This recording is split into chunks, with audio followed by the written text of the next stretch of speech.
Hello everyone. Today we will be discussing Greek nationalism and the Megáli Idea, which in English is the Great Idea, that drove it during the late 19th and early 20th centuries.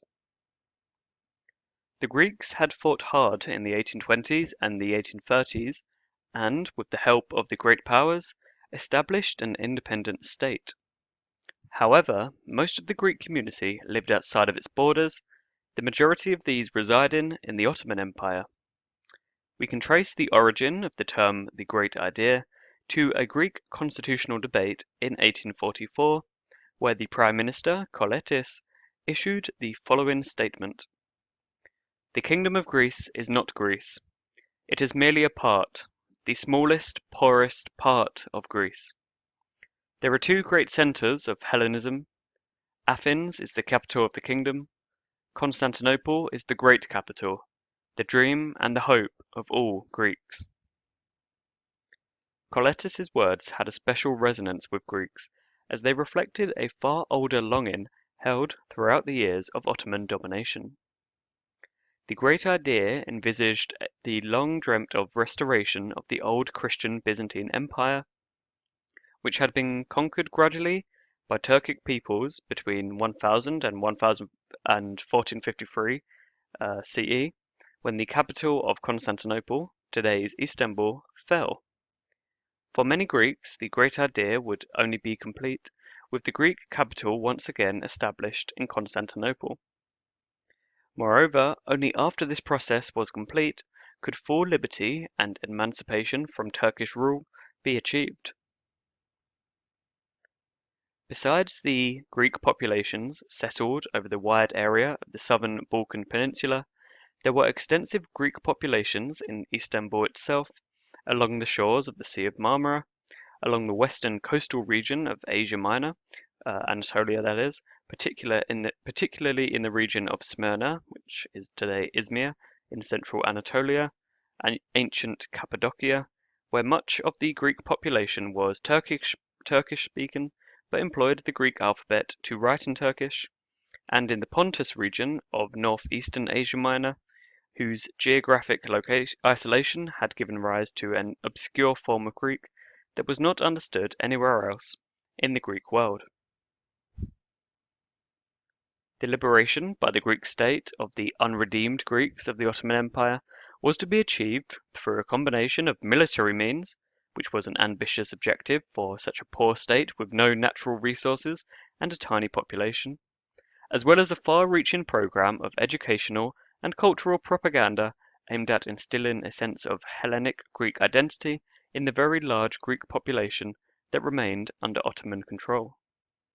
The University of Athens attracted people from all parts of the Greek world to be trained as students and apostles of Greek nationalism. The first opportunity of the Greeks to enact their great idea came during the Crimean War, when Greek nationalists and the king sought to make an alliance with Russia and attack the Ottoman Empire from the south. This ambitious plan was thwarted when the British and French sent a large naval force to occupy Athens' port, Piraeus. The failure of the king to win Greece new lands, as well as his decision not to convert to Greek Orthodoxy, played an important role in his overthrow and his exile in 1862. A new Danish king, George I of the Glücksburg dynasty, was now chosen to rule Greece. Following the ascension to the throne of the new king, Britain gifted Greece the Ionian Islands, hoping that this would quieten nationalism in the country, at least for a decade or two. Instead, the return of the islands had the opposite effect, actually encouraging further nationalism. The greatest prize was seen as the island of Crete, home to the ancient Minoan civilization, who played an important part in shaping classical Greek history. The Greek population in Crete constantly launched uprisings throughout the 19th century, the largest of which was the revolt of 1866, which lasted for 3 years. The treaty ending the Crimean War obligated the Sultan to guarantee civil and religious equality to Christians and Muslims on the island, which was majority Muslim, but local authorities in Crete were reluctant to implement reform. This reluctance, alongside the institution of new taxes, added to the discontent of Cretians. In November 1866, Ottoman soldiers destroyed a Cretan monastery, the Arcadia Monastery, which had been sheltering rebels but also housed a large number of women and children, who were killed. Some of them were killed by the Turks, but most were killed in a self-inflicted explosion of the monastery's gunpowder supplies. The events at the monastery sparked outrage in Greece and elsewhere, and foreign adventurers flocked to Crete to aid in the Greek cause. Nonetheless, the Ottoman forces suppressed the revolt and built a number of forts throughout the island to keep the peace. At the Berlin Congress of 1878, the Greeks did not receive Crete, but they did receive Thessaly in central Greece. The concurrent British seizure of Cyprus, meanwhile, provided a new obstacle to any realization of the great idea. With the seizure of Thessaly, Macedonia became the next target of Greek ambitions on the continent.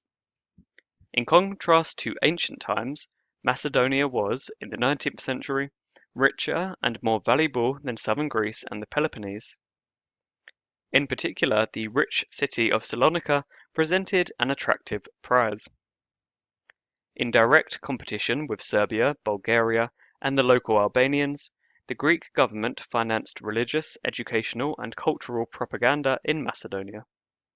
After 1900, Greek governments, with the support of the public, also began to sponsor guerrilla bands to attack Ottoman installations and achieve by terror what they could not achieve by more peaceful means. Greek statesmen continued to make blunders in their pursuit of the great idea. In 1885, populist Prime Minister Theodoros Deligiannis mobilized the Greek army in response to Bulgaria's annexation of East Rumelia. The British, worrying the Greeks would invade Turkey, instructed their Royal Navy to blockade Greece until it backed down, which it did shortly after. In 1897, inter-ethnic violence broke out throughout Crete, and Cretan revolutionaries declared their intention to unify their country with Greece. Deligiannis, who at this time sought a moderate solution, was pushed into attacking the Ottomans by the nationalists, now the most powerful faction in Greece. The Greek army performed woefully in the war and was defeated by the Ottoman forces in just 30 days.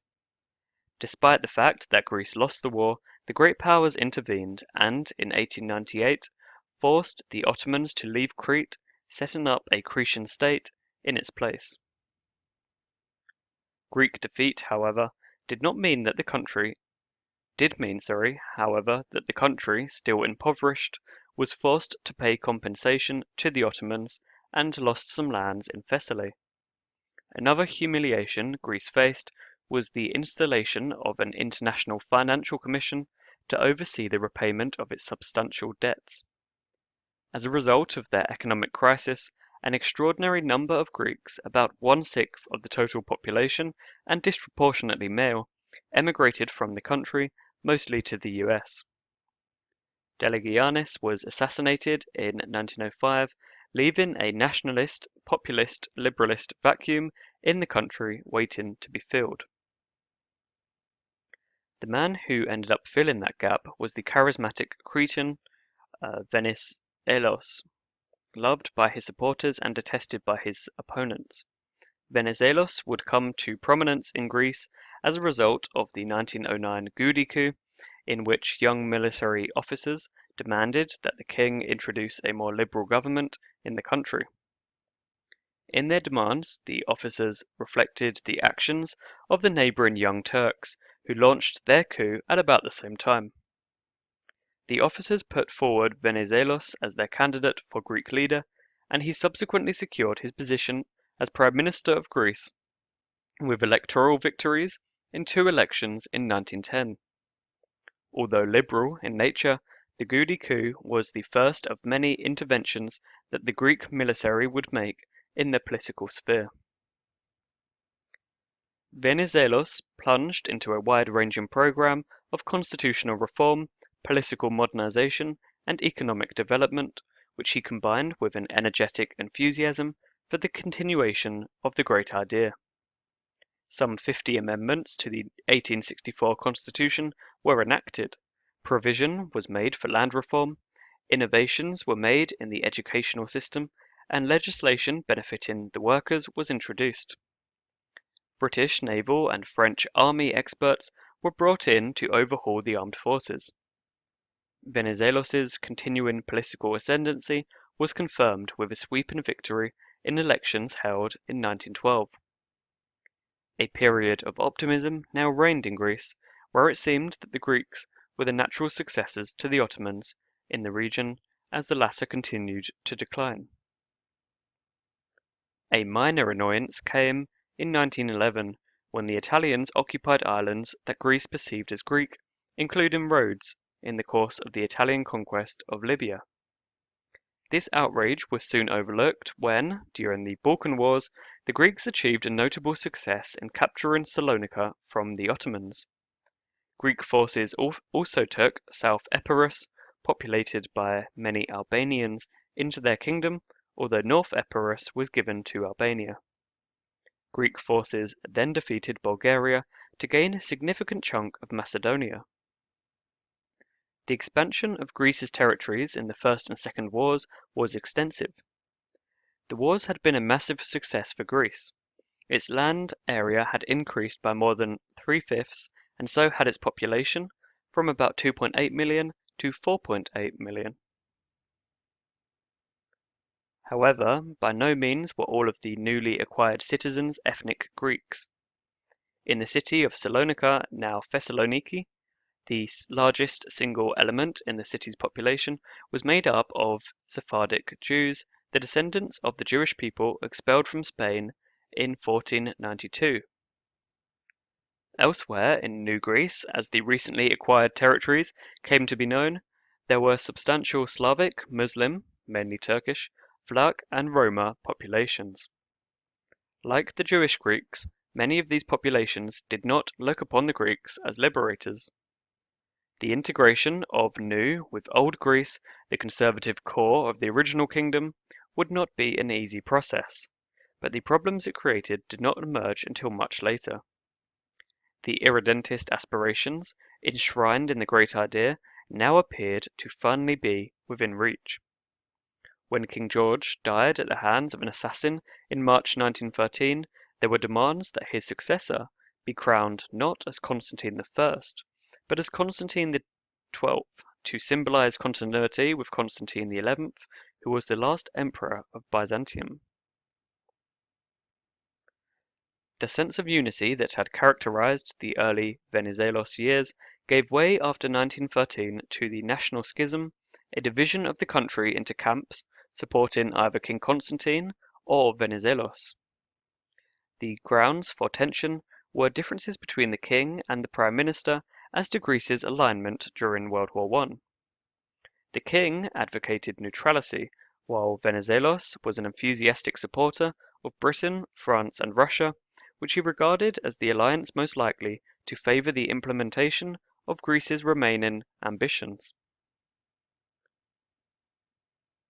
The British and the French had held out the prospect of territorial gain for Greece at the expense of the Ottomans. The breach between factions became irrevocable when Venizelos in 1916 established a rival government in Thessaloniki. In June 1917, the Allies ousted King Constantine and installed Venizelos as prime minister of a formerly united but bitterly divided Greece. Venizelos duly brought Greece, which was up to that time neutral, into the war. What followed, however, was not national unification, but disaster, as we shall discuss in future lectures.